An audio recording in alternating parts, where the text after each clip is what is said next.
Maravilha, mais um podcast da EcoSeg.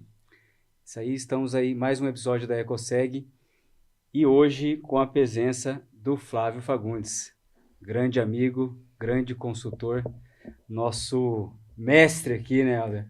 O cara que é o referência para nós na parte de quando você quer aumentar vendas, quando você quer, como que eu vou dizer, por um espírito de liderança dentro de uma empresa. Então, acho que o melhor cara para a gente conversar sobre isso é o Flávio, né? Pois é. Estamos aqui para mais um podcast. Queria agradecer o Flávio. Muito obrigado. Seja bem-vindo. Eu que agradeço, Helder, eu que agradeço, né, a Milton, a participar, né, do podcast da EcoSeg, né? O EcoSeg Podcast. É sempre um privilégio, sempre uma honra poder contribuir, né, compartilhando informação, conhecimento, trocar experiências, falar das vivências, dessas experiências que nós temos ao longo desse tempo todo de vida, né, de trabalho. Show de bola. Gostaria que você falasse um pouquinho da sua trajetória, Flávio. Vamos lá. Bom, muitas pessoas já conhecem o nosso trabalho, né, na nossa região de Mato Grosso do Sul, Mato Grosso, Paraná, estado de São Paulo, Santa Catarina, que são os estados onde nós temos um foco maior de trabalho. Mas o meu trabalho começou ainda muito jovem, ajudando meu pai no pequeno comércio de periferia, que era o que nós fazíamos, né? Quem são aí a geração do X, né? Sempre teve para estar presente perto dos pais, próximo ao pai, tinha que estar trabalhando junto. Eu não fugi essa regra.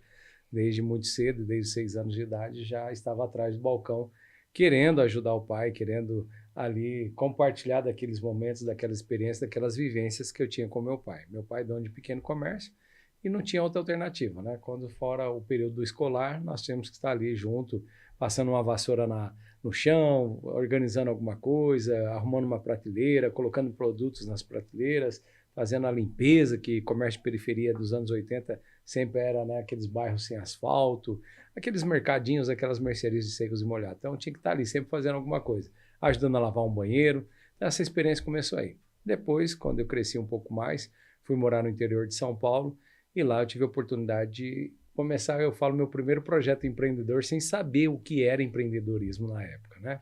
Na época chamava-se levar dinheiro para casa, ajudar no sustento da família. Ali eu tive a iniciativa de fazer no quintal de casa, que os terrenos eram grandes naquela época, as casas em si não muito, mas os terrenos eram grandes, né? Então ali eu comecei um pequeno projeto de horta, aí cultivando cheiro verde, alface, couve, chicória, hortaliças. E antes de ir para a escola, eu fazia aquele apanhado ali, colocava numa caixa de leite, com um pano umedecido por cima por causa do sol quente, saía vendendo nas ruas próximo de casa, né, ali no bairro. Depois eu recebi o convite para trabalhar numa padaria. Comecei como faxineiro de padaria, limpando o chão, ajudando a lavar os utensílios, ajudar o pessoal de produção. Depois fui promovido para ir trabalhar, né, ajudando a reposição de balcão, e na hora do rush, né, que fala aquele momento de pico ali de movimento, ajudei também a atender as pessoas. E eu falo que aí eu aprendi a primeira lição da vida do trabalhador: saber fazer parcerias. Minha primeira parceira de trabalho foi uma caixa de leite, porque eu era pequeno demais, então eu não conseguia alcançar a altura do balcão para atender o cliente. Então eu colocava uma caixa de leite com a boca para baixo, empurrava ela, pressionava ela com o pé contra o balcão, subia em cima para atender o cliente, né, para ficar um pouco mais alto. Os balcões naquela época eram muito altos, né, aqueles balcões de vitrine, de expositores, então eu tive que fazer isso. Dali eu fui trabalhar depois de vendedor, voltei a ajudar meu pai um período novamente no comércio, fui entregar jornal, fui trabalhar de office boy, e aí com 15 anos comecei na área comercial. Comecei como vendedor de móveis para escritório e papelaria. Passei por essa experiência, com 17 anos eu assumi minha primeira gerência de loja, depois eu tive que me ausentar desse período aí por conta da obrigatoriedade do serviço militar, quando fui convocado para servir o Exército Brasileiro. 3 anos depois eu retornei para a área comercial. Aí vendedor, supervisor, gerente regional e diretor comercial de empresa. Então esse é um pouquinho aí, resumindo, do que foi um pouco dessa história, o início da carreira, né? Show Cara, de bola. com 17 anos, você já era gerente de loja. Hoje já não pode mais, né? Hoje não pode. Né? Hoje não pode mais. Né? Hoje o jovem de 17 anos está jogando videogame, né? Está estudando, está pensando em... Fazendo TikTok. Fazendo vidinho de TikTok, mas temos muitos jovens empreendedores. Temos aí uma parcela de jovens aí pensando em fazer grandes coisas com pouca idade. Então, eu acho que é um assunto bacana de a gente começar a falar, que nós que temos empresas, nós que gerenciamos pessoas, e aí você como especialista é o melhor cara para responder isso para a gente tem muita dificuldade, e aí eu não estou falando mal da geração, porque sempre Sim. quando a gente tem gerações diferentes trabalhando, a gente sempre vai ter conflito. A gente já tem conflito já com pessoas que já da nossa época, tal, que dirá. Então hoje a gente acredita que tem muita, a gente fala geração X, geração Z, né? E aí o pessoal fala que essa geração não quer trabalhar, etc, porque a gente vem de uma geração, também sou dessa geração, que, cara, você tinha prazer em ir lá ajudar o mais velho. Verdade. Porque quando o cara te dava aquela responsabilidade, você se achava, né? Você criança, você se achava. Você se sentia adulto, hoje se não, sentia mais velho, né? Importante. Exatamente. Hoje você dá responsabilidade pra essa molecada aí, pedir para arrumar confusão, né? E aí, o que você acha hoje? Não sei se dá pra gente falar assim, o DNA, como é que tá essa nova geração? Como é que a gente aprende a trabalhar? Como é que a gente identifica essa geração? E como é que a gente conquista? Como é que a gente gera liderança desse público aí, vamos dizer assim? Você usou duas palavras muito importantes. A primeira é sobre responsabilidade, né? Desde muito cedo, né, a nossa geração, que é a geração X, quem nasceu aí até o ano de 1985, né, no nível de Brasil, a geração X, essa geração ela já nasceu com a responsabilidade de ajudar a família. Então, nós, entre trabalhar, ajudar a família no seu sustento, ou ficar sem estudar e trabalhar para ajudar a família, ou deixar de trabalhar e estudar, pouquíssimas famílias tinham essa opção, né, de abrir mão do trabalho para poder estudar. Então, às vezes, até algumas famílias, dentro de algumas configurações, escolhia-se, vamos dizer assim, entre aspas, né, o filho mais esperto, mais inteligente, investia-se naquele para estudar e depois dele formado, quem sabe, ajudar os mais novos. Isso era muito comum naquela época. Porém, a grande maioria da população brasileira dessa geração, muitos não tiveram, né, a oportunidade de estudar porque tinham que trabalhar e ajudar o sustento da família. Famílias grandes, né, famílias de baixa renda, família numerosa, pais com mais de 10 filhos. Então, a responsabilidade de sustentar a família cabia-se também aos irmãos mais velhos. E, geralmente, esses irmãos mais velhos foram sacrificados em relação à qualificação, capacitação e estudo, né, formação acadêmica. Essa geração mais nova, hoje, ela já não tem, ela não nasce com essa responsabilidade de ter que ajudar a sustentar. E até por questões políticas, por questões de leis, eu sou muito questionado sobre esse tema. As pessoas falam, e aí, tem jeito? Eu falo, tem. Para tudo tem solução. Agora, o que nós temos que ver é que conceito nós estamos passando para os nossos filhos em relação ao trabalho, em relação à responsabilidade, em relação a qual tipo de trabalho nossos filhos vão assumir. Então, talvez, para você que está nos assistindo, você já ouviu muitas vezes o seu pai ou a sua mãe reclamando do trabalho dentro de casa. Então, quando um pai ou uma mãe chega em casa, do ambiente de trabalho, reclamando, falando, nossa, eu não suporto mais aquele lugar, eu não suporto mais trabalhar, eu não suporto mais fazer isso, não vejo a hora de me aposentar, não vejo a hora de acabar com esse sofrimento, você está passando uma mensagem para o seu filho, né, para esse jovem, para essa geração mais jovem, que trabalho é algo ruim, é algo péssimo. Então, como que ele vai querer encarar algo que é ruim, que é péssimo? Nós somos de uma geração que o ruim e o péssimo era o metiolate, né? Exato. Era aquilo, parece que era, né? Eu brinco, era o caldo do capeta, né? A pazinha do capeta, né? Aquela pazinha do capeta que vinha ali, parece que para acabar com a vida da gente, parece que nós íamos morrer com aquilo. Então, essa geração mais nova, que eu brinco, nem o metiolate arde mais, ela precisa encarar, né, o trabalho como algo produtivo, algo prazeroso. Mas como ele vai fazer isso? Ele cresceu ouvindo alguém dentro de casa que o trabalho é estressante, é ruim, é desgastante. Eu não aguento, eu vou morrer naquele lugar. Então, quem vai? Quando nós falamos sobre liderança, como que nós vamos passar para o jovem, para a geração mais jovem, o prazer de liderar, de ser líder, de ser gerente, de ser gestor, de ser, né, um treinador, quando nós falamos que é mais fácil lidar com bicho do que com gente? Essas frases, elas têm um efeito. Elas são introjetadas na mentalidade desses jovens e eles simplesmente querem encontrar prazer. Eu digo que o grande problema da geração mais nova foi a nossa geração em dizer que eles só precisam ter o melhor. Não, o meu filho vai ter o melhor. A minha filha, o meu filho vai estudar, a minha filha, o meu filho não vai passar por isso. Não, a minha filha vai estudar, vai se formar e vai prestar um concurso público ou vai ser médico, como se não tivesse nenhum problema a ser enfrentado no futuro. Então, esse problema da geração mais jovem, esse problema chama a geração anterior, seus pais, seus avós, que colocaram para eles que eles não precisam passar pelo que os pais, que os avós passaram. Então, nós estamos criando um ambiente desfavorável à produtividade, ao desenvolvimento e a assumir responsabilidade. Eu vou assumir responsabilidade para quê? Não, isso é do meu pai e da minha mãe, não minha. Isso muda a performance no dia a dia, né? Através de resultados dentro da empresa. Exatamente. Quando você olha dentro de um ambiente corporativo, um colaborador que ele já vem com a responsabilidade de fazer a diferença, que ele já vem com a responsabilidade de produzir, de criar um nome, de fazer o seu marketing, como eu costumo dizer, né, de alta performance, de alta produtividade, ele vem focado, ele vem engajado, ele vem com a responsabilidade de fazer a diferença. Porém, pouquíssimos jovens hoje vêm com esse perfil já dentro do ambiente de trabalho. A maioria vem em busca de uma renda. E por quê? Porque alguém expulsou ele de dentro de casa falando que ele precisa trabalhar. Mas ele precisa trabalhar apenas ou ele precisa produzir, ele precisa criar um nome, uma identidade, ser reconhecido como um profissional? Essa é a diferença. E hoje é a falta de identidade, né? Na situação do dia a dia, em qualquer empresa, você olha, às vezes a pessoa ela não tem essa referência, né? Ela chega dentro da empresa, mas ela não tem a... Ela não se identifica com o ambiente, né? Exato. Ela não tem nenhuma identidade.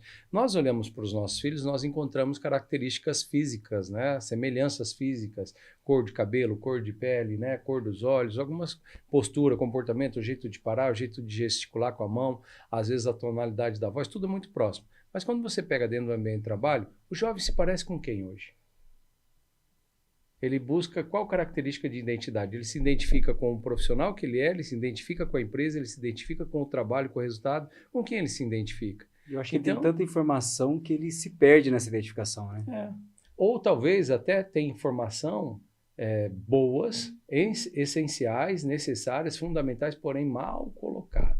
Essas informações mal colocadas para ele, como, por exemplo, a maioria das empresas não tem, por exemplo, um plano de carreira bem aberto, bem claro, bem explícito, né, visível para ele saber o que ele precisa fazer.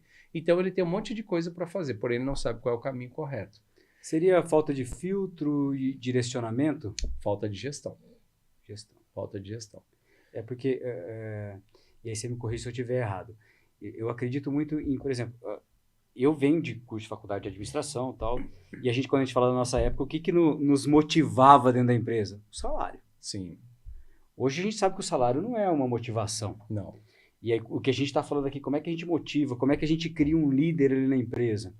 E você falou tudo. Se o cara não tiver uma certa responsabilidade ali dentro, ele vai embora. Ele descontente, ele vai embora, não é isso? Exatamente. Então ele tem que ter ali uma certa responsabilidade, uma certa tendência, ele saber que aquele ambiente ali, ele vai prosperar ali dentro. Senão ele sai. São vários fatores, né? Quando nós olhamos para esse mercado, nós enxergamos algumas mudanças também no próprio cenário econômico do Brasil, né? Nos últimos 30 anos. Então nós saímos dentro de um regime autoritário para um regime autocrático, né? Autoritário autocrático para um regime democrático. Então, nós não vamos questionar a questão política, mas essa é uma verdade. Nos últimos 40 anos, teve essa mudança aí, né? Nos últimos 40 anos. 4 décadas, nós mudamos, saímos do sistema autocrático né, para o sistema democrático. Então, dentro dessa mudança, começou a dar essa liberdade, né? E eu digo, nós encontramos hoje pessoas livres, porém totalmente perdidas. Quando, no passado, a pessoa ia para o mercado de trabalho, ele tinha necessidade de levar o sustento para a família. A partir do momento que ele não tem mais essa responsabilidade, o ganho, por exemplo, nós recebíamos o salário e entregava na mão do pai e da mãe, certo? Depois, hoje, um jovem, ele recebe o salário dele, o pai e a mãe, boa parte hoje, né, já não precisa tanto dessa contribuição. Talvez, para tentar formar o indivíduo, ele coloca ali uma pequena parcela de contribuição do orçamento desse filho, dentro do orçamento doméstico. Porém, existe uma fala que é perigosa. Não, ó, fica tranquilo, vai lá, tenta. Se der certo, beleza. Se não der, ó, pai e a mãe, a gente ajusta aqui, a gente dá conta do recado, porque demos conta até hoje. Então, ele não tem responsabilidade em contribuir, ou seja, quanto do orçamento da família precisa dessa renda desse jovem? Pouquíssimo, né? Porque sempre o pai e a mãe chamam essa responsabilidade. Eu lembro que quando eu quis trabalhar na padaria, fui eu que fui atrás desse emprego, a primeira lição que eu recebi foi da minha mãe. Ela, né, na hora que nós saímos, combinou, porque como eu era de menor, precisava minha mãe ir lá. Nem carteira assinada, não tinha nada disso na época, porque eu tinha 10 anos. E naquela época ainda, a carteira só podia ser tirada a partir dos 12 anos de idade. Então, eu não tinha carteira assinada. Então, eu ganhava meio salário mínimo, ganhava 1 litro de leite e 2 pão bengala. Naquela época se falava pão bengala, né? E isso todos os dias. E meio salário mínimo no final do mês de trabalho.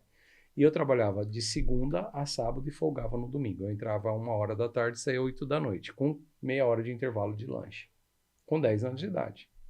Então, eu quis trabalhar, eu queria ter dinheiro, eu queria ajudar, eu queria me sentir ali importante dentro do ambiente familiar. Eu lembro que depois que nós conversamos ali, como dobramos a esquina, minha mãe grudou no meu pescoço, enfiou o dedo, né, o indicador na minha fuça, na minha cara e falou assim, olha, não falei para você ir arrumar emprego para você trabalhar. Porém, já que você quer, faça sol, chuva, frio, calor, doente ou não, você vai trabalhar. E se você aprontar alguma coisa, eu te esgano. Né? Aprendi a lição. Então, assim, é responsabilidade, não nesse sentido de ameaça, mas na responsabilidade que quem você vai ser, meu filho? Quem você vai ser, minha filha? Aí uma outra pergunta que você colocou. Como que nós colocamos hoje para o jovem a responsabilidade dele aprender a ser líder? A partir do momento que ele criar uma consciência de que o mundo necessita de pessoas para liderar, ele começa a enxergar isso de outra forma. Agora, ele não consegue às vezes nem organizar o seu próprio quarto. Como é que ele vai organizar a sua vida profissional? Exato. Trazendo um pouquinho da parte de venda, o que você considera essencial para formar um time de venda de alta performance? Primeira coisa, objetivo. As pessoas querem ter uma equipe, um time de alta performance e não tem nem plano de metas. Quando você coloca, por exemplo, vamos fazer uma analogia dentro de um time de futebol. Nós tivemos agora recentemente aí essa Copa do Mundo de clubes. Tá? Foi um negócio que pegou até, acho que muita gente de surpresa. Mas quando você vai lá, tem uma premiação X, tem um reconhecimento, tem um mérito. Né? Mas tem um objetivo a alcançar. Qual é? Vencer os outros times. Então precisa, a primeira coisa, é a meta. Quem você quer ser no mercado de vendas? Como a sua equipe vai se portar? Como ela vai se comportar? Como ela vai agir? De que maneira? Ela vai ser realmente uma equipe de alta performance? Para ser uma equipe de alta performance, primeira coisa, tem que ter meta de treinamento. A maioria das empresas comerciais, elas colocam meta de venda, mas não colocam meta de treinamento. Você não pega um time para ganhar um campeonato, por exemplo, Brasil, né? Fala que o povo brasileiro sempre é conhecedor e sabido em algumas áreas, entre elas sobre ser técnico de futebol da seleção brasileira, né? Pois é. Todo mundo quer ser o técnico. Ah, se eu fosse o técnico, eu faria isso. Mas uma das maiores reclamações que eu escuto desde quando eu era criança, comecei a acompanhar um pouco sobre futebol, seleção brasileira, Copa do Mundo, se falava isso. Esse time não treina. Como que vai ganhar sem treinar? Se todo mundo tem essa consciência no futebol, por que não tem essa mesma consciência dentro de uma empresa comercial? Quantas horas você treina a sua equipe para ela ter uma alta performance em venda? Por dia? 10 minutos? 15 minutos? A maioria da resposta das empresas é 0. A maioria das empresas fazem uma palestra, 2 no máximo, um treinamento por ano. 98% das empresas tem condições de investir em capacitação, qualificação e treinamento, mas não investe. Só investe em quê? Em contratar um gerente, né? Eu falo um gerente porque gerente é quem gerencia pessoas, recursos. Sim. Contrata um gerente e quer que esse gerente treine as pessoas. Contrata esse gerente porque ou ele é bom vendedor, ou porque é uma pessoa de confiança, ou porque é uma pessoa que está há muito tempo na empresa. E quer que ele seja um treinador. Nem se preocupe em saber se é uma pessoa didática, porque para treinar, para ensinar, tem que ser didático. Começa por aí. Uhum. Quantas empresas erram nesse processo? Coloca um bom vendedor para ser gerente de equipe, para ser líder, gestor de equipe. Ele não é gestor, ele é bom vendedor. Ah, mas por ele ser bom vendedor, trabalha na empresa há X anos, vamos colocar ele para fazer esse trabalho, para ele ensinar os outros. Ele não consegue ensinar, ele consegue executar, é operacional, mas ele não consegue ensinar, porque ele não é didático. Então, como fazer um time ser um time de alta performance em venda? Ter um comportamento de alta performance. Primeira coisa, tem que ter um bom treinador, que aí é um bom líder, né? Tem que ter uma meta, né, bem clara, específica, mensurável e atingível. Não adianta colocar um número lá para pôr pressão, terror na cabeça das pessoas. Pelo contrário, você vai adoecer o seu time, você vai perder bons elementos ali. Quando você encontra um time, eu vou usar aqui que eu não sou muito, né, de acompanhar muito futebol, mas vou pegar um exemplo aí. Real Madrid, por exemplo, né?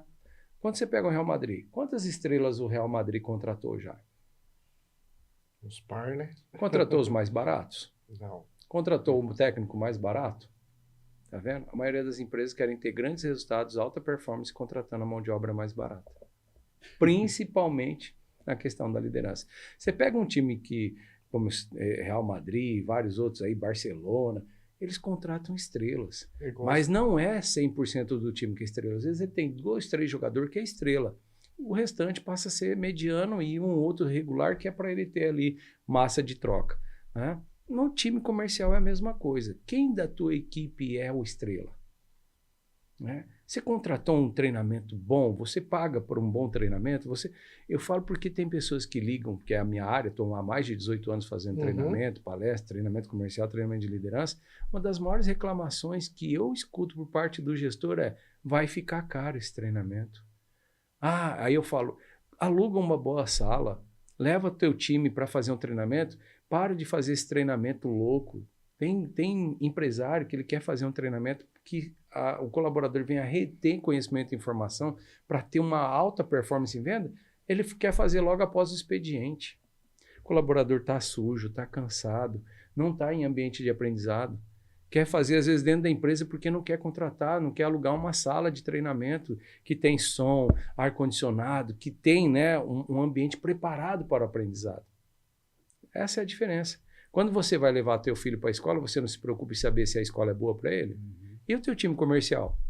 O que você faz? Tem que ter a mesma preocupação, igual você já falou já para mim, uma certa parte, muitas vezes você tem que comprar o passe da pessoa, né? Exatamente. Você vai escolhendo, selecionando, e aquele que realmente tem o passe melhor, e para treinar se demora um tempo. Outra reclamação é: o meu gerente ganha muito.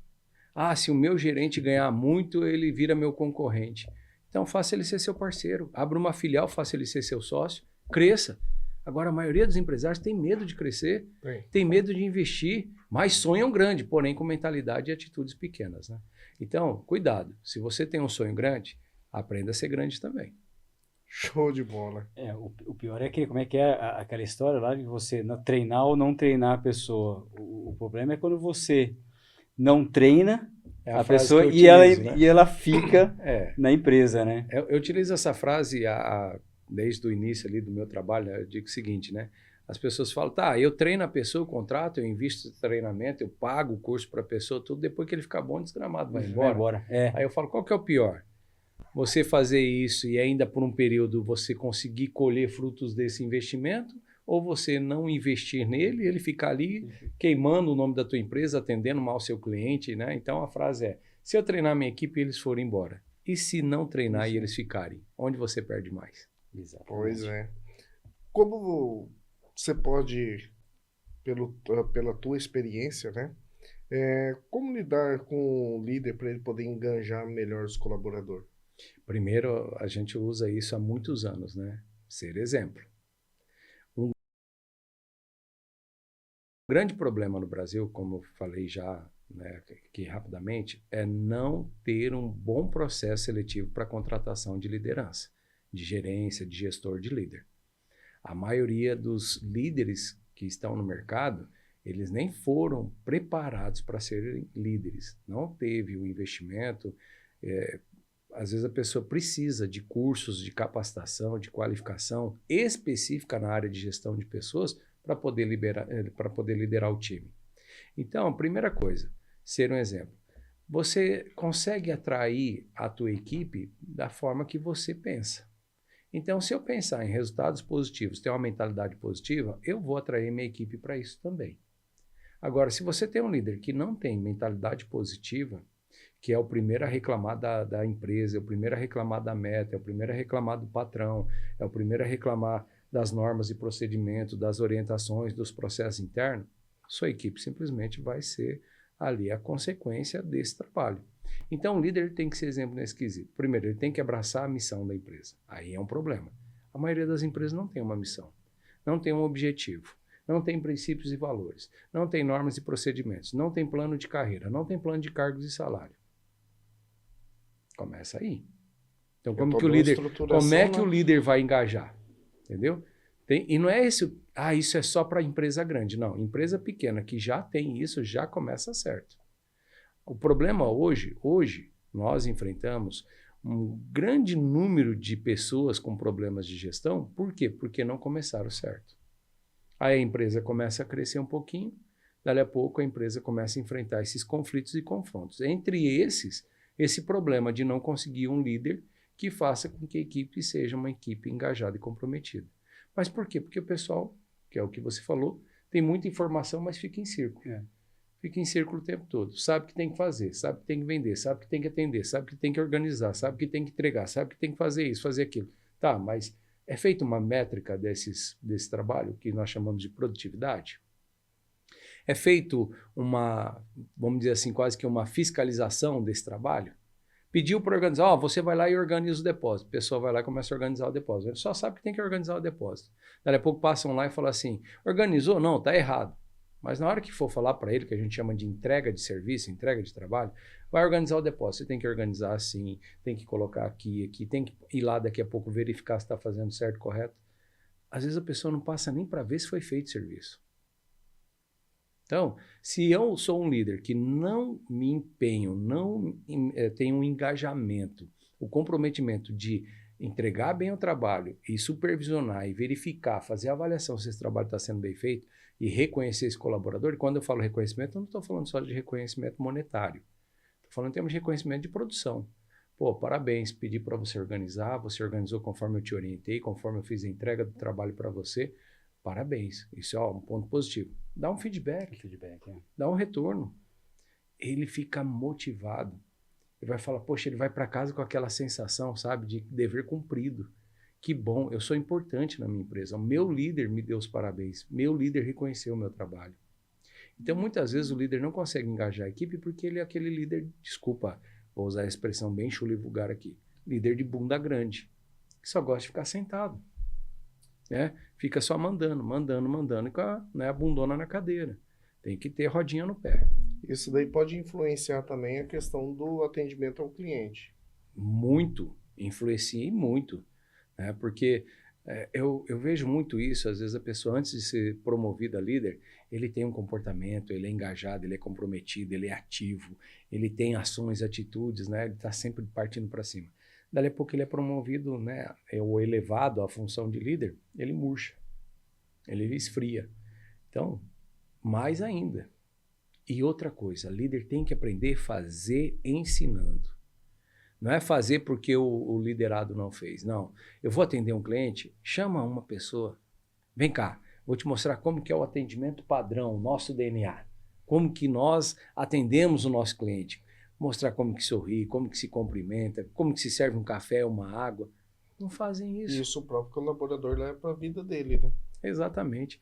Eu chamo de processo de duplicação. Duplica no seu colaborador, ele duplica com o seu cliente. Se você não souber fazer isso, não adianta. Exato. O problema é, a maioria dos líderes hoje são colocados só para resolver problema. Ele fica o tempo todo apagando incêndio. Mas ele não aprende a olhar para de onde está surgindo o foco do incêndio. Não aprende a fazer uma prevenção, né? Exatamente. Essa é a palavra correta. O problema é que hoje nós temos mais atitudes de correção do que de prevenção. Então, assim, eu vou colocar um líder para a minha equipe, eu já tenho que preparar a equipe que vai ter um líder. Ou eu vou fazer isso dentro de uma escolha, dentro do processo interno, escolher alguém da equipe, eu vou contratar alguém de fora. Eu já escutei dono de empresa falar assim, vocês vão ver, vou contratar um cara bem ruim para cuidar de vocês. Já vem direto. Imagina como que ele vai ser recebido quando ele chegar na empresa, né? Então começa por aí. Já desenhou o alvo, né? Eu escutei uma vez um empresário falar assim, ó, vou contratar o cara aqui, ele vai ser meu braço direito, minha perna, meu olho, meu pescoço, vai ser a minha voz aqui, a minha boca. Vocês vão ver. Ele desenhou um alvo, né? Óbvio que a equipe já se preparou, já combinou, já armou para destruir. Contratou um sargento só para chegar atirando lá, né? É mais fácil você contratar, se é para isso, contrata uma empresa de vigilância e monitoramento, né? Que pelo menos eles são treinados, capacitados para fazer uma vigilância bem feita. Show de bola. Cara, esse negócio de vendas é bem interessante. Trabalhei muito tempo com vendas e eu de um tempo para cá, uns anos para cá, e também vários cursos, ao qual você já ministrou pra gente aqui, e a gente fala de vendas, aquele cara que cobra a meta é irreal, né? Na minha época a gente falava o famoso chefe, aí eu participei dessa evolução, de não é mais chefe, é o líder, né? E muitas vezes a gente encontra, eu acho que você está falando aí, aquele antigo chefe, né? Aquele cara que só sabe cobrar, mas ele não sabe dar exemplo. E eu acredito que hoje, principalmente para essa geração, para essa nova demanda que a gente está tendo desse pessoal mais novo, a gente precisa criar, vamos dizer assim, uma conexão emocional com esse pessoal, dando exemplo. O que você falou aí, eu acho que a melhor coisa é dar o exemplo ali para a pessoa. Porque eu quero que ele atenda aquele cliente daquela maneira como você falou, a nossa meta é isso. Mas se você não mostrar para ele, você não der o exemplo, você não ter um cara que realmente, vamos dizer assim, vestiu a camisa e mostra para aquele colaborador que chega novo, fazer isso não tem como. Não tem. Real. Até mesmo para o próprio líder, né? Se não tiver uma integração, ele vai sofrer bastante. Porque a primeira questão, quando não tem integração, é rejeição. Rejeição. Então, esse é o primeiro, vamos dizer, o primeiro sintomas. Né? Qualquer pessoa que entrar numa empresa que não tem um processo de contratação correto, que já começa ali dentro do processo seletivo, já a análise de perfil. Se não analisar qual é o perfil de colaborador que a empresa precisa contratar, qual é o perfil de colaborador que eu vou contratar. Então eu preciso ter essa identidade. Eu preciso desse perfil de colaborador e eu preciso, né, encontrar isso no mercado. Então eu vou contratar. Uma coisa que eu falo sempre bastante, Milton, é assim, quanto tempo se gasta para fazer uma entrevista de contratação? Geralmente é muito rápido. E já vamos até um pouco mais antes disso daí, tá? Um problema anterior a isso. A maioria dos empresários, a maioria dos líderes não tem paciência e nem sabem fazer o processo de contratação, recrutamento e seleção. Às vezes até terceirizam isso. Então, não há nenhum problema em terceirizar. Porém, mas você tem que acompanhar, saber o que está sendo feito. Porque vai trabalhar junto com você. Então, se você quer, né, realmente uma equipe, um time de alta performance, começa investindo nesse análise de perfil. Qual é o tipo de pessoa que eu preciso para trabalhar dentro da minha equipe para o setor comercial, o setor de caixa, crediário, logística, para qualquer área operacional. E tem várias técnicas para isso, né? Então, eu tenho que ver se ele evoluiu, se ele é uma pessoa que vem dentro de um histórico de trabalho, qual é os cases que ele tem, o que ele fez, o que ele concluiu. Eu preciso fazer uma investigação dentro desse perfil. Quando eu coloco ele para trabalhar, além de, né, verificar toda aquela parte de documentação, eu preciso ver também outras questões. O meu ambiente de trabalho é um ambiente favorável à produção? Então, hoje é uma reclamação grandiosa. Sim. Né? A minha empresa, ela está organizada dentro de processos, dentro de departamento, dentro do meu trabalho de consultoria, uma das coisas que eu mais faço é isso, ajudar as empresas a se organizarem nesse aspecto.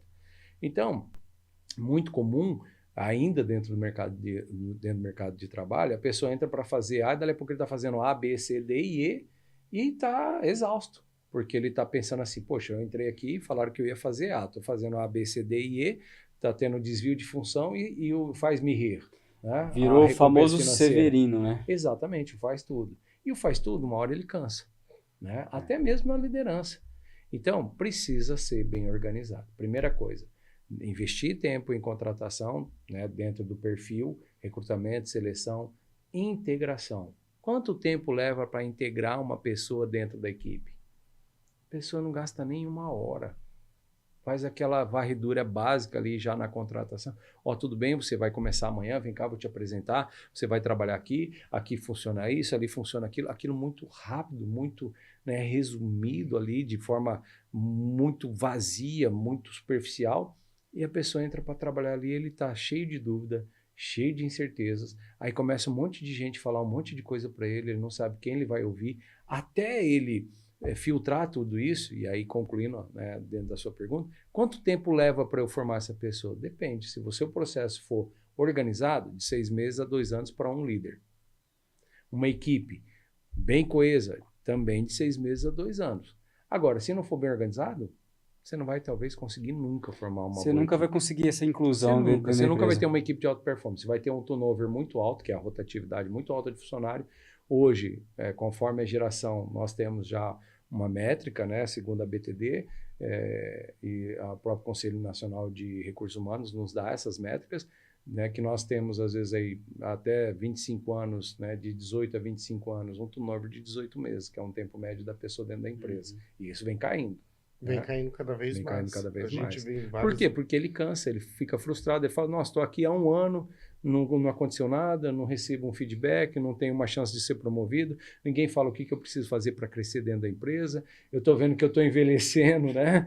E a coisa não flui, ninguém me fala qual curso eu tenho que fazer, qual faculdade, qual isso, aquilo, então, quer dizer, eu vou ficar aqui para quê? Então, já que é para ficar aqui sem nada, só por ganhar, eu ganho em qualquer lugar. Eu ganho fazendo vídeo na internet. É o que alguns pensam. Infelizmente, nem é assim. Não, eu falei que que negócio de funciona, vídeo, né? brincadeira, Muita mas gente, é real, mas realidade. muita gente pensa que é assim. Você é influencer e pronto, vai acontecer da noite pro dia. Não é assim que acontece. Não é tão simples, né? É igual um Não jogador de futebol. Todos acham que... E Todo outra- mundo que chuta uma bola pro gol pensa que vai ser um grande artilheiro, né? E na verdade não é assim. Cristiano Ronaldo, quantas vezes eleito o melhor do mundo e treina todos os dias. Mas eu acho que a gente tem muita coisa para aprender com o influencer, porque o influencer, querendo ou não, ele sabe, o próprio nome já fala, influenciar, né? Ele sabe impulsionar aquela pessoa. Ele sabe engajar, né? Ele sabe vê muito envolver. ele sabe engajar, Sabe tem muito engajar, influencer sabe hoje virando envolver. coach e tal, porque o cara sabe inspirar. Sim. E eu acho que o que mais falta mesmo é a gente inspirar. aquele E é cara isso. dentro. Falta líderes inspiradores, Exato. falta líderes gestores, empresários inspiradores. Era comum você ver a admiração que nossos pais tinham no ambiente de trabalho. Hoje quase não tem. Pelo contrário, né? A pessoa ela fala assim, nossa, não vejo a hora de me ver livre daquela pessoa, né? Eu vejo pelo meu pai, falo assim, cara, 30 anos trabalhando no mesmo local. E aí você fala, mas você vê a paixão. E os pais, nossos avós tinham essa paixão. Hoje, você fala isso para a geração, fala assim, não, só vou ficar 30 anos naquela mesma empresa. Vou ficar 30 anos não sei fazendo o a quê. mesma coisa. Né? Se não tiver um ambiente inspirador, não fica mesmo. Você poderia falar um pouco sobre case de sucesso e experiência marcante que você teve? Nesse Sim. longo trabalho que você teve aí. Case são vários, né? Mas eu gosto de... Eu gosto de citar um que, uma vez, ainda muito jovem, eu tinha recém sido promovido a gerente de uma empresa, de consórcio na época, e abri uma vaga para gerente regional. Eu tinha menor tempo de casa e entre os possíveis candidatos, eu era o mais jovem entre eles. E aí eu falei, vou me inscrever. Eu lembro que o auditor da empresa, na época, falou assim, você tá louco? Você acha que você tem chance? Você tem 21 anos, 22 anos de idade, eu tinha 22 anos de idade, você não tem nem 1 ano de casa, você já quer ser gerente regional, você tem que ficar quietinho aí. Agradeça aí por já ser gerente, né? Já fica quietinho aí, tem gerente aí que está 7 anos na empresa, né? E você vai competir com esses caras como? E aquela história, né? Não escute aqueles que não vão te ajudar. Então, dentro desse aspecto, eu preferi não ouvir, né, aquela fala, preferi jogar fora, né, jogar aquilo no lixo e ouvir os meus sonhos. E há uma frase que diz, né, menor que meus sonhos eu não posso ser. Né? Então, eu decidi pensar numa forma estratégica de como chamar a atenção para que... Né, e a primeira dela foi pegar o meu carro na época e ir até a matriz. Eu nem me inscrevi por e-mail. Eu fui até a matriz, solicitei uma reunião com a diretoria da empresa e eles, né, concordaram em me receber. E quando eu fui lá, eu falei assim, não, eu vim aqui para dizer que eu vou ser o novo gerente regional. E aí eu olhava e falei, tudo bem, mas tem que passar pelo processo seletivo. Eu falei, não, tudo bem, eu vou passar pelo processo seletivo, mas eu quero dizer que eu vou ser o novo gerente regional. E isso agradou, de certa forma, um dos diretores, essa ousadia, né? E eu lembro que ele usou essa palavra, falou, você é bem ousado, hein? Porque vim aqui para isso, você é bem ousado. Você sabe que você poderia sair daqui demitido. Eu falei assim, eu sei, mas vocês têm um perfil de quem gosta de ser usado. Uma empresa como a de vocês, aí eu já enchi a bola deles ali, né? Uma empresa como a de vocês não está até aqui, 25 anos de história na época, né? Por serem modestos. Vocês são ousados no mercado. E é isso que eu quero ser. E voltei para casa muito preocupado. Eu morava no interior de São Paulo, a matriz era na cidade de Campinas, eu morava mais ou menos ali uns 190 quilômetros de distância, onde era a minha base. E eu fiquei pensando, o que eu vou fazer para conseguir? Porque tinha uma meta muito grandiosa a ser atingida, era quem conseguisse a maior evolução em resultado. E jovem, solteiro, final de semana, fui saindo de casa já umas 10, 11 horas para ir num show, aquela balada, aquele negócio, passei em frente a uma indústria e vi o pessoal ali se preparando para entrar no turno de trabalho e o outro turno saindo. E naquela época, antena parabólica, tinha aqueles planos de saúde, aquelas coisas. Eu vi aquele monte de gente vendendo ali coxa, aquelas coxas de roupa de cama, aquelas coisas, vendendo salgado, vendendo as coisas ali. E eu parei e fiquei olhando na frente da fábrica. Falei, mas tem comércio, né, aqui. Eu falei, eu não tenho venda aqui. E aí eu fiz um mapeamento das empresas que tinham turno noturno. E aí juntei mais 4 outros colaboradores e falei, vem comigo, nós vamos fazer um trabalho.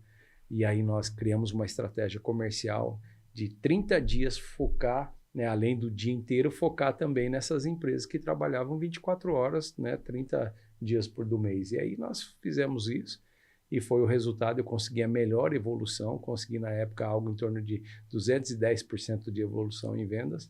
E aí, quando fomos chamados para fazer a apresentação do trabalho, da estratégia, a minha foi eleita a melhor. Então, isso eu tiro que foi um case, eu consegui ali, então, a gerência regional na época com esse trabalho, sendo mais jovem e com menor tempo de casa. Porém, com uma estratégia que deu certo, né? Porque o objetivo da empresa, e isso fica para você também que está nos assistindo, é querer sempre quem pensa fora da caixa. Então, se você só encontrar dificuldade, você não está pensando fora da caixa. Então, você precisa, de vez em quando, olhar um pouquinho de fora e falar o que falta, o que precisa, o que falta para a empresa ganhar um destaque, para ela ter evidência, para ela ser enxergada de forma diferente, né? A forma que o cliente olha para a empresa é a forma que a equipe se posiciona, como ela se comporta, como ela se posiciona, né, estrategicamente. Conforme você falou, como, né? Como fazer acontecer. Sempre as 3 perguntas, né? Como, né?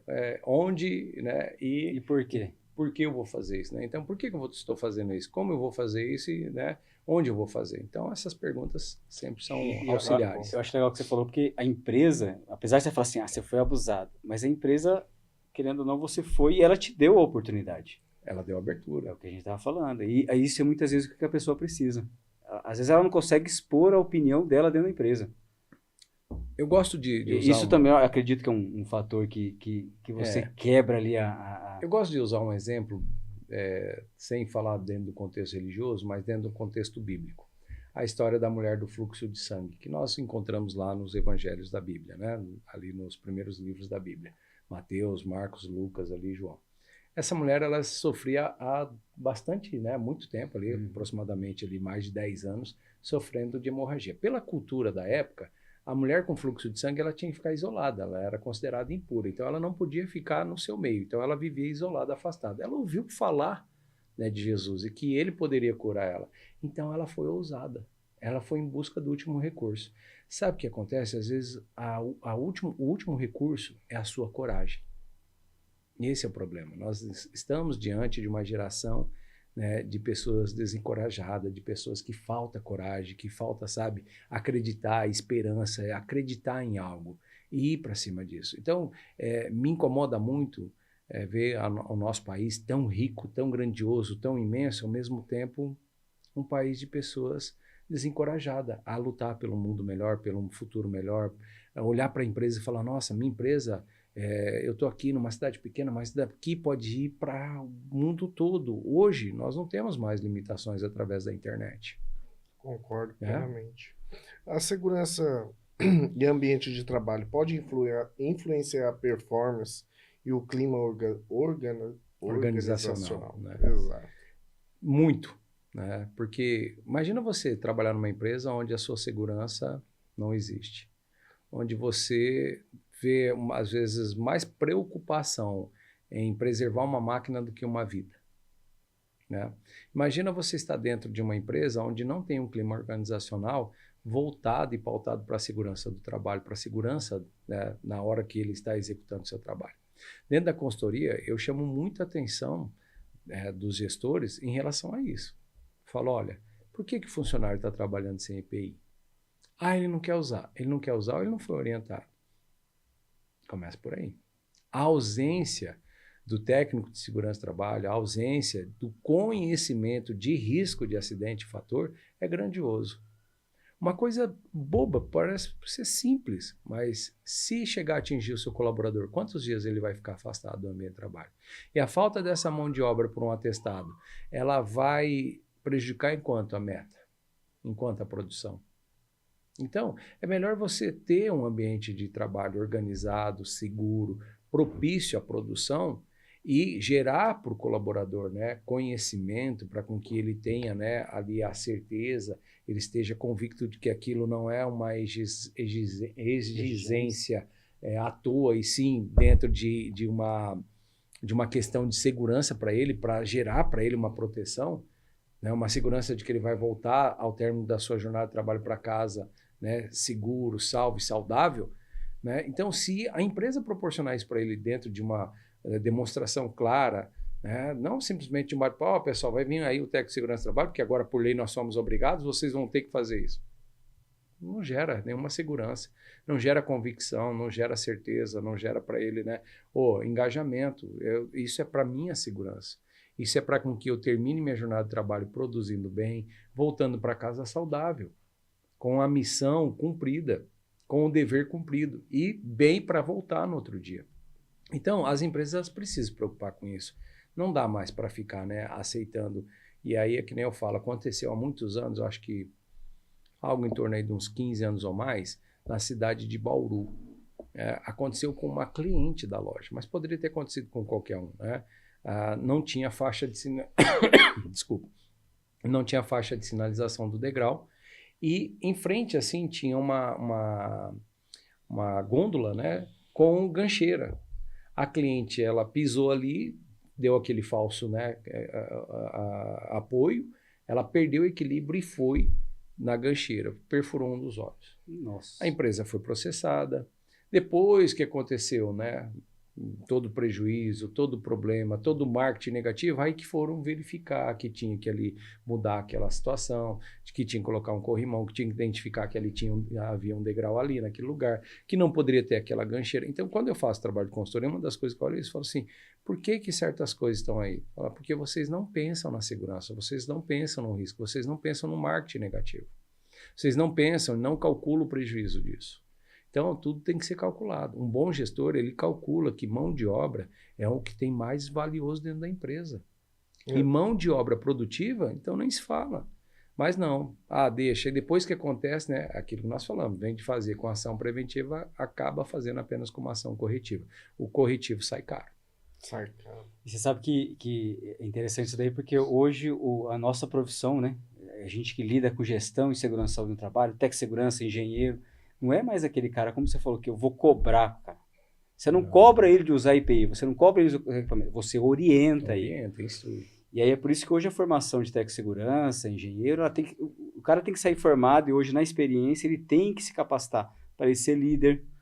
E aí você falou eu gostei muito do que você falou no começo, da empresa ver o cara.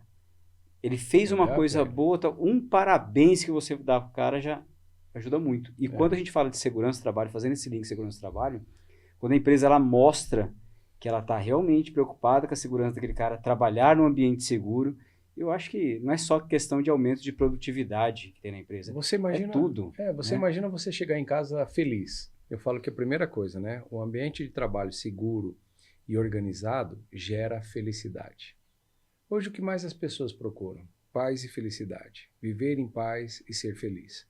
Então, se é isso que as pessoas mais procuram hoje, felicidade e paz, é mais do que um dever da empresa proporcionar isso dentro do ambiente de trabalho. Nós não estamos falando de deixar ele à vontade, deixar ele de qualquer jeito, não cobrar, não exigir, não é isso.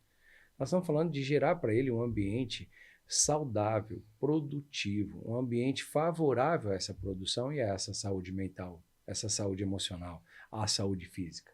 A integridade do colaborador é responsabilidade da empresa, é responsabilidade do gestor de pessoas.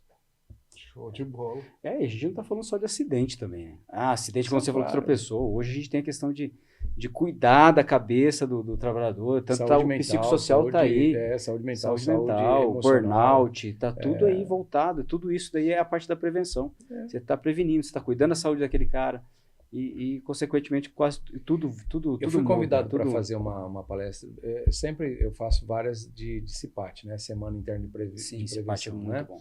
É triste, às vezes você vai em algumas, são muito bem organizadas, muito bem preparadas. É um dia bem preparado, uma semana, algumas trabalham uma semana ali mesmo. Tem algumas que fala semana, mas acaba sendo um dia só, né? Mas tem algumas que, meu Deus, parece que é só mais para perturbar a vida do colaborador.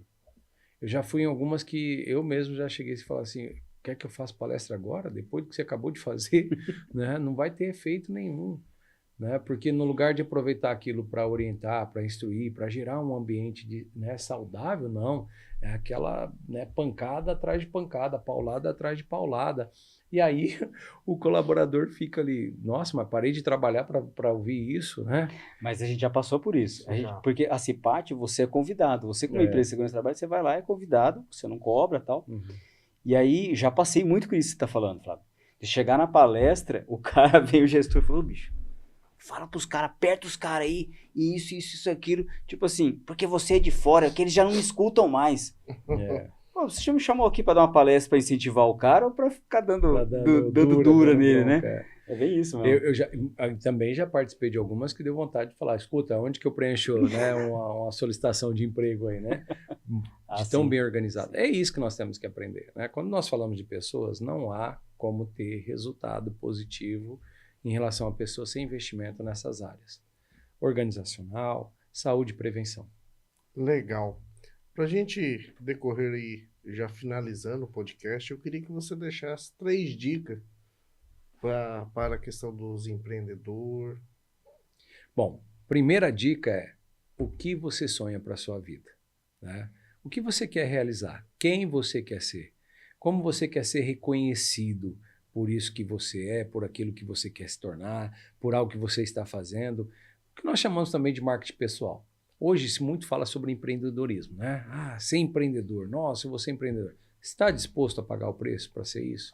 Está disposto a estudar, a aprender, a colocar em prática, a colocar, né, aquilo em ação? Então, primeira coisa, sonhe. Segunda coisa, planeje o seu sonho.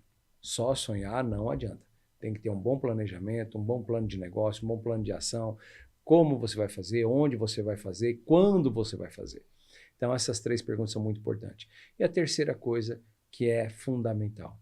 Você consegue se associar a pessoas nesse projeto? Porque sozinho não chega lá. Não pense que você é bom o suficiente sozinho. Se você não souber construir pontes, se você não souber construir relacionamentos, se você não conseguir construir parcerias, você vai se perder no caminho. Porque nós sempre precisamos de alguém, às vezes, para segurar a nossa mão. E também vai ter um momento que você vai ter que segurar a mão. Então, você precisa de um mentor e vai precisar também de um tutor. O mentor é aquele que vai corrigir a tua postura, o teu comportamento. O tutor é aquele que vai passar o conhecimento técnico para você.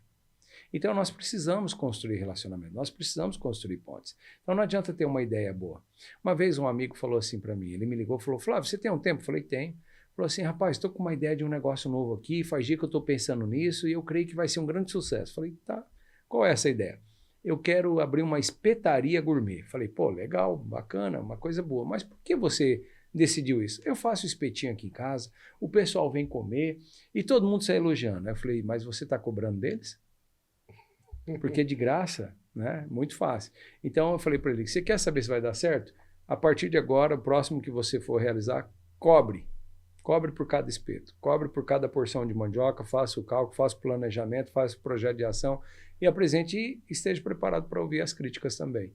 Então, se você conseguir fazer isso, pode dizer que você tem uma ideia de negócio. Caso contrário, você só tem um entusiasmo de pessoas que estão comendo de graça. Então, essa é a diferença de quem tem uma ideia para quem tem um projeto. De uma forma bem simples, eu quis fazer uma analogia aqui da história de um amigo. E é a grande verdade. Muitas pessoas têm ideias e alguns têm projeto de negócio. Dentro do projeto de negócio, você precisa saber quando você vai fazer, onde você vai fazer, como você vai fazer, que hora você vai começar a fazer. você vai ter que colocar dentro da tua jornada, né, a parceria com as pessoas próximas que convivem com você, que estão junto com você. Se você já tem, né, uma companheira, um companheiro, você precisa se alinhar com ele, porque às vezes também tem isso, a pessoa quer, mas o companheiro não quer, né? Às vezes a pessoa está ali sonhando, está pagando preço e dedicando, o companheiro não quer ele fora de casa, quer ele dentro de casa, quer ele às 18h30 dentro de casa, quer ele todo dia para o jantar, todo dia para o almoço, todo dia para o café da manhã, e às vezes não vai dar certo. Então, essas parcerias precisam ser construídas. E aprendizado. Tem que aprender algo novo todos os dias. Você tem o mundo hoje, através da internet, através do conhecimento, ele é altamente competitivo. Então, ele exige que você aprenda algo novo todos os dias. Como diz Luciano Hang, né? Trabalhar 8 horas por dia não é para empreendedor, né? Exatamente. Né? Empreendedor não combina com isso. E não é, né? Nós temos que aprender a empreender dentro do ambiente de trabalho também. Exato. Né? Não é só o empreendedor, e a fala não é só para quem vai abrir um negócio. Entrou numa empresa, você tem um planejamento? Você vai ser quem dentro dessa empresa? Quando eu sempre que eu ia, né, começar um novo trabalho, uma das coisas que eu me orgulho é eu nunca ter sido demitido na minha vida profissional. E sempre que eu começava num novo projeto, numa nova empresa, eu perguntava para o meu líder, quem é a pessoa que é o próximo a ser demitido? Aí a pessoa fala, por quê? Eu falei, porque eu quero saber qual é o comportamento que ele tem que você não aprova, porque eu não quero copiar esse comportamento. E aí eu perguntava, e quem é a pessoa que aqui é, vamos dizer assim, né, o bom colaborador, que você admira, que você gosta dele? Ah, fulano de tal. Então, eu ia lá e ficava analisando o comportamento daquele colaborador. Então, eu tentava ser, no mínimo, igual ou, se possível, melhor que ele. Não mais, melhor, no sentido de ser aprovado para a empresa. Então, isso também é empreender dentro do ambiente de trabalho.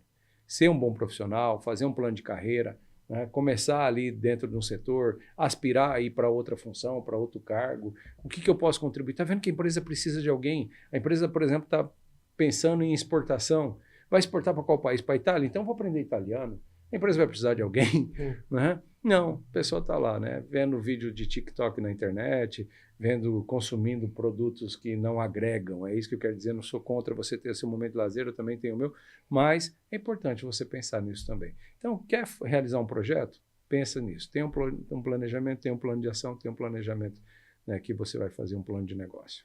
E eu acho que nessa hora também você tem que ser, não sei se a palavra certa é egoísta, mas você pensar em você, o seu Sim. crescimento profissional, porque você está se vendendo, né?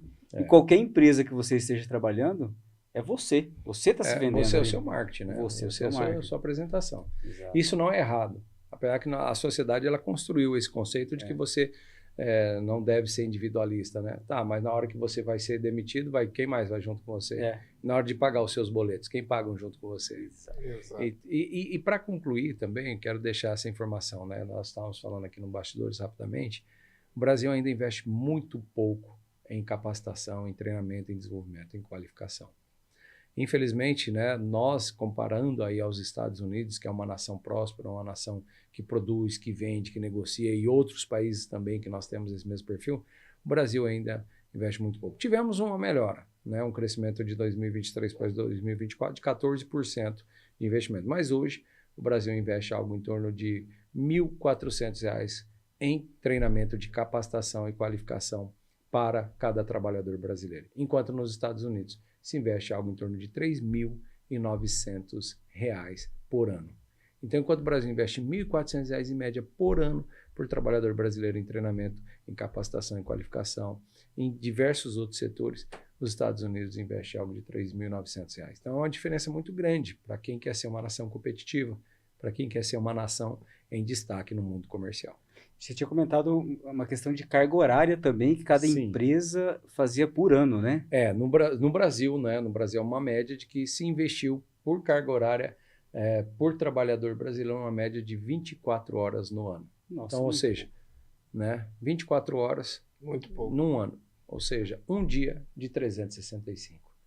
É pouquíssimo perto do que nós queremos. Então, se você quer ter uma equipe, né, de alta performance, quer ter uma liderança de alta performance, quer ter uma empresa de alto desempenho, você precisa aprender a olhar para essas áreas.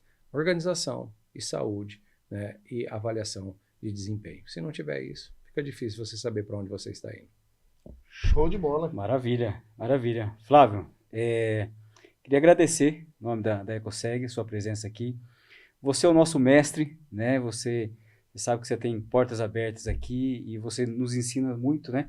Todos os dias, porque é uma coisa que quando a gente fala de segurança e saúde no trabalho, o cara que quer empreender, ele tem que aprender a gerenciar a sua equipe, né? Como incentivar, e eu acho que tem tudo a ver com o trabalho que você faz e muito parabéns pelo que você faz. Agradeço.